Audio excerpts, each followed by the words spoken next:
మీకు నిన్న మా పార్టీ అధ్యక్షులు గౌరవ ముఖ్యమంత్రి జగన్మోహన్ రెడ్డి గారు ఒకేసారి తన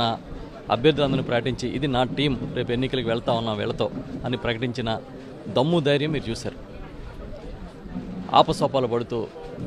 జగన్మోహన్ రెడ్డి గారిని ఓడించడమే మా లక్ష్యం, ఆయనే మా టార్గెట్, ఆయన ఓడించడం కోసమే మేము బతుకుతున్నాం అని చెబుతూ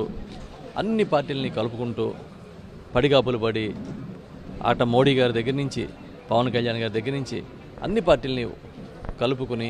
ఏదో రకంగా అధికారంలోకి రావాలి, మళ్ళీ మనం అధికారాన్ని అనుభవించాలి, లేకపోతే మనకు చాలా ఇబ్బందులు వస్తాయేమో, మనం చేసిన తప్పులకి ప్రజలు మనల్ని శాశ్వతంగా దూరం పెడతారనే ఆలోచనతో ఇవాళ చంద్రబాబు నాయుడు గారు కనిపిస్తూ ఉన్నాడు. నిన్న ఇచ్చిన లిస్టులు చూడండి మీరు, సామాజిక సాధికారిత అనేదానికి, మహిళా సాధికారిత అనేదానికి నిలువుటద్దంగా కనిపిస్తాయి.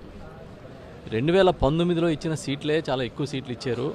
మహిళలకి అని అనుకుంటే, అంతకు మించి ఇవాళ